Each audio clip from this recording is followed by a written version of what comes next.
ये कहानी होती है एक स्मार्ट और इंटेलिजेंट हाई स्कूलर की, जिसका नाम साकामोटो होता है, जो कि फेमस भी होता है, जिसकी वजह से कई लोग उससे चिढ़ते भी हैं और उसके खिलाफ कुछ साजिशें भी करते हैं। तो स्टार्टिंग में हमें दिखाया जाता है कि सभी लड़कियां साकामोटो के पास जा रही होती हैं, लेकिन जिसे देखकर तीन दोस्त चेन, केनखे, मारियो साकामोटो को पसंद नहीं करते हैं।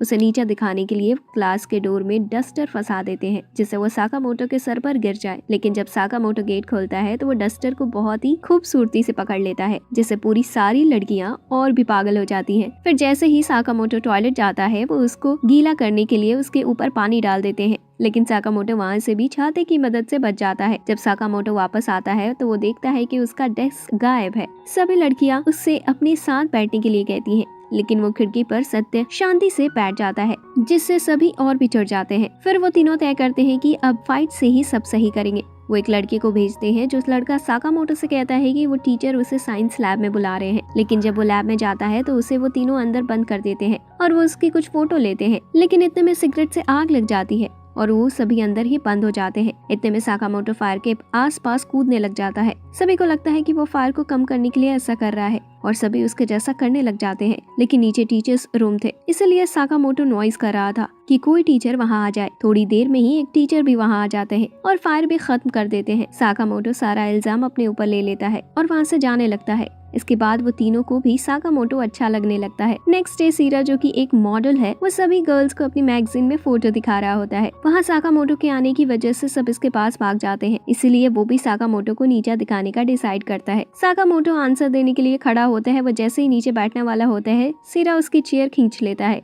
लेकिन साकामोटो हवा में ही रुक जाता है, जिसे देखकर सब बहुत हैरान हो जाते हैं। गेम पीरियड में भी सीरा साकामोटो के बॉल को मारने की कोशिश करता है, लेकिन साकामोटो अभी बॉल्स को डॉच कर लेता है। उसके बाद में क्लास चल रही होती है, इतने में खिड़की से एक मधुमक्खी आ जाती है। सभी लड़कियां लड़कों को अंदर बंद करके बाहर भाग जाती हैं। टीचर कहते हैं कि काली चीजों पर मधुमक्खियां ज्यादा जाती हैं, अपनी ड्रेस उतार दो। सीरा साकामोटो पर अटैक कर देता है, लेकिन साकामोटो बच जाता है। फिर मधुमक्खी जैसे ही सीरा पर अटैक करने जा रही होती है, साकामोटो उसे बचा लेता है और मधुमक्खी को वहाँ से भगा देता है। कुछ देर बाद साकामोटो देखता है कि कुबोटा किसी को पैसे दे रहा है प्रोटेक्शन के लिए। जब साकामोटो उसके पास जाता है, कुबोटा उससे पैसों के लिए हेल्प मांगता है। फिर साकामोटो उसके साथ एक रेस्टोरेंट में जॉब पर लग जाते हैं। कुबोटा के साथ साफ सफाई का काम मिलता है और वहीं साकामोटो को अच्छे दिखने की वजह से कैशियर का काम भी मिल जाता है और देखते ही देखते रेस्टोरेंट पर भीड़ लग जाती है। कुबोटा को भी उसकी जॉब अच्छी लगने लग जाती है। नेक्स्ट डे जो कुबोटा को परेशान करते हैं, वो रेस्टोरेंट में आ जाती है और कुबोटा से फिर से पैसे मांगते हैं, लेकिन इसके बाद कुबोटा नहीं देता है तो वो उसे मारते हैं। लेकिन इतने में ही वहाँ साकामोटो आ जाता है और उन्हें मारकर भगा देता है। सभी लड़के एन नाम की लड़की के पीछे पागल हो रहे होते हैं, लेकिन एन सिर्फ साकामोटो के पीछे होती है। वो बहुत तरीकों से साकामोटो के पास जाने की कोशिश करती है। फिर वो एक गेम साकामोटो के पास लाती है, जिसका नाम होता है कॉकरी। इतने में वहाँ और भी गर्ल्स आ जाती हैं साकामोटो के पास खेलने के लिए। फिर वो तीनों एक साथ खेलने लग जाते हैं और साकामोटो उन्हें सिर्फ देखता है। वो तीनों खेल रही होती हैं, इतने में उनसे सिक्का उछाल जाता है, जिससे साकामोटो को एक स्पिरिट वश में कर लेती है और उनसे वो स्पिरिट एक सीक्रेट आर्क, जो कि पवित्र स्थान होता है, वो बनाने को कहती है, वरना वो स्पिरिट साकामोटो की बॉडी जंगल में ले जाएगी। वो साथ मिलकर बनाती है और इसी काम में उनकी दोस्ती भी हो जाती है। फिर साकामोटो बताता है कि उसने ये नाटक किया था तीनों की दोस्ती करने के लिए। एक सीनियर स्टूडेंट मरायमा साकामोटो को अपने कामों के लिए ऑर्डर देने लग जाता है। साकामोटो चाहे उसका कितना भी मुश्किल काम हो, 1 मिनट में और बहुत स्टाइल के साथ कर देता है। कुबोटा साकामोटो को बताता है कि मरायमा उसे यूज कर रहा है, लेकिन साकामोटो कहता है कि सीनियर की बात माननी जरूरी है। मरायमा साकामोटो को हर काम के लिए बुलाते थे, जूते साफ करने के लिए, मसाज देने हो या नाखून साफ करने हो। साकामोटो हर काम को बहुत जल्दी कर देता था, जिससे धीरे धीरे मरायमा परेशान होने लगा और साकामोटो से छुपने लगा।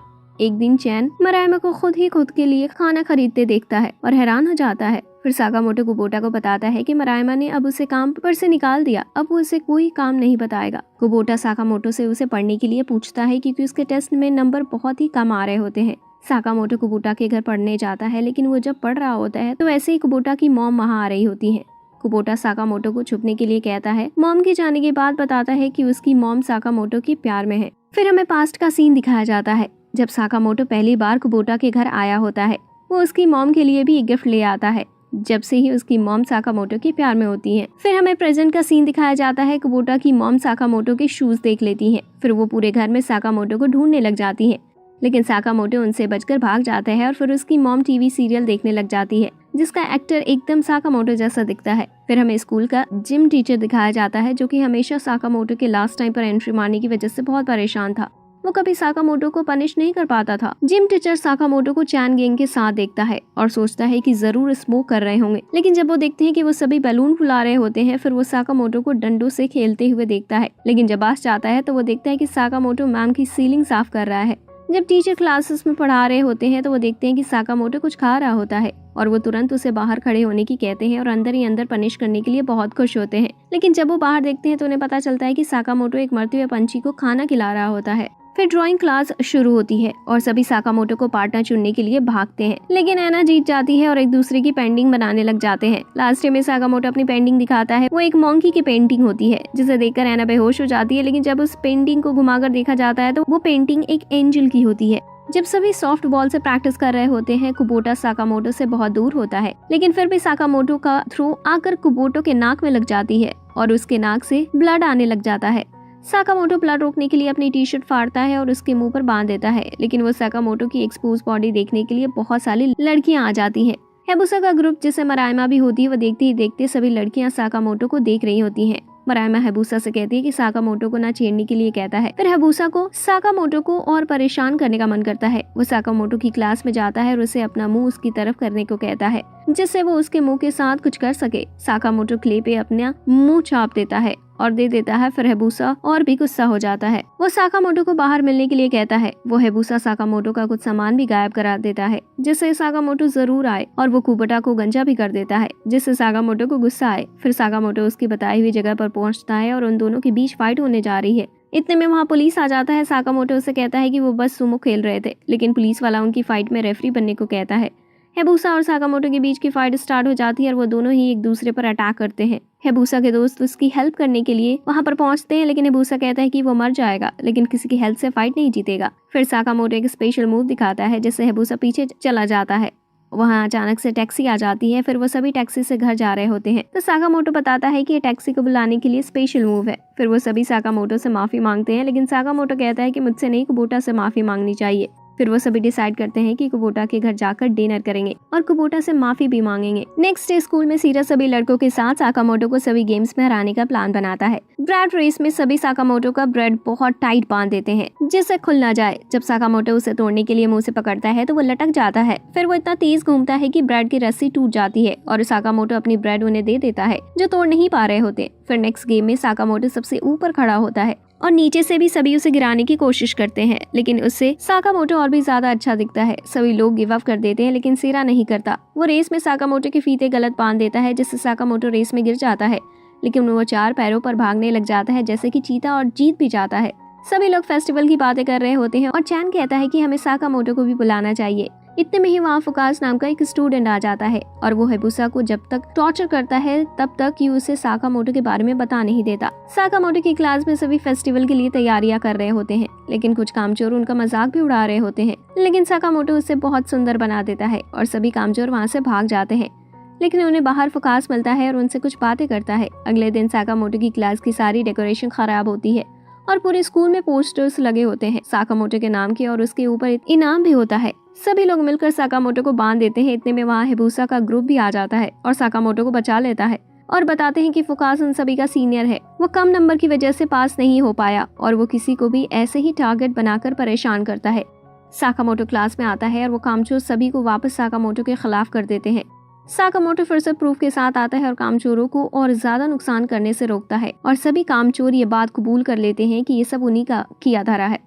नेक्स्ट डे कुबोटा के टीचर उसकी मॉम को बताते हैं कि साकामोटो के साथ रहने की वजह से उसके नंबर्स इंप्रूव हुए हैं, लेकिन अगले दिन कुबोटा को फीवर हो जाता है और वो स्कूल नहीं जा पाता। लेकिन उसकी मॉम डिसाइड करती है कि वो जाएगी कुबोटा की जगह और साकामोटो के साथ रहेगी।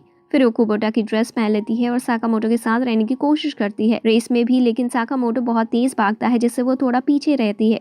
लेकिन जिम टीचर कुबोटा की स्पीड देखकर बहुत खुश होता है कि वो ज्यादा पीछे नहीं है साकामोटो से। सभी चेंज करने के लिए वापस आ जाते हैं। सभी कुबोटा के चेस्ट को नोटिस करते हैं। वो सभी उसका मजाक बनाने के लिए उसके पास आ रहे होते हैं, लेकिन साकामोटो उनके लिए सबसे बड़ा डिस्ट्रैक्शन बना देता है और फिर उसकी मॉम वहाँ से चली जाती है अपने बेटे को देखभाल करने के लिए। एक दिन क्रिसमस की छुट्टी होती है और साकामोटो कुछ काम कर रहा होता है। कुछ लोग वहाँ आ जाते हैं और साकामोटो को मिक्सर के लिए इन्वाइट करते हैं, लेकिन साकामोटो को मिक्सर के बारे में नहीं पता होता। फिर वो उसे बताते हैं कि कुछ लोग आपस में मिलकर बातचीत मस्ती करते हैं। साकामोटो मान जाता है और इसके साथ चला जाता है। वहाँ सभी कॉलेज स्टूडेंट होते हैं। वहाँ अकेला साकामोटो ही स्कूल के ड्रेस में होता है।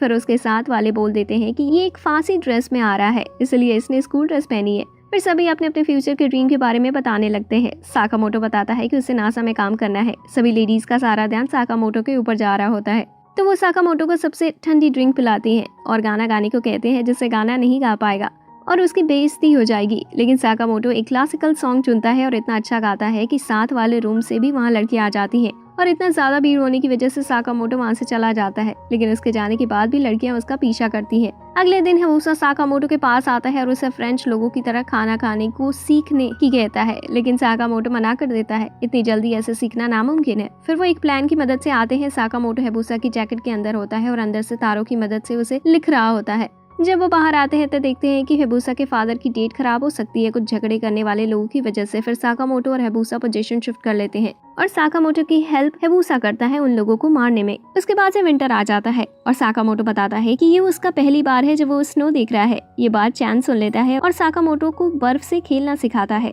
और दोनों स्नोमैन बनाते हैं। साकामोटो सब कुछ जल्दी जल्दी सीख जाता है, जिससे चैन चिढ़ता है। फिर वहाँ फुकेस आ जाता है और चैन को सलाह देता है कि स्नोबॉल फाइट के लिए चैन साकामोटो के साथ फाइट स्टार्ट करता है, लेकिन साकामोटो उसके सारे बॉल से बच जाता है और जब साकामोटो बॉल मारना शुरू करता है तो चैन को अपनी हार माननी ही पड़ती है, जिससे चैन बहुत ही दुखी हो जाता है। फिर हमें नेक्स्ट डे का सीन दिखाया जाता है। सभी गर्ल्स साकामोटो को फोटो के लिए फाइट कर रही होती है, लेकिन चैन अभी भी उस बात से दुखी होता है, इतनी दुखी कि वो उन्हीं गैंग के साथ भी नहीं घूमता। फिर चैन फुकेस से बात करता है और फुकेस उसे साकामोटो के खिलाफ भड़का देता है। फिर हमें फेयरवेल का सीन दिखाया जाता है और साकामोटो को सभी फेयरवेल स्टूडेंट्स के लिए स्पीच की जिम्मेदारी दी जाती है। साकामोटो अपनी स्पीच शुरू करते हैं और इतने में वहाँ चैन आ जाता है और साकामोटो पर अटैक करने लग जाता है, लेकिन साकामोटो उसके सारे अटैक्स को इस स्पीच में बदल देता है। चैन बालकनी से गिरने ही वाला होता है, लेकिन साकामोटो उसे पकड़ लेता है। चैन साकामोटो के हाथों पर बैट से मारने लग जाता है, लेकिन सभी को लगता है कि ये सब स्पीच का ही पार्ट था, तो सभी खुश होकर तालियां बजाने लगते हैं।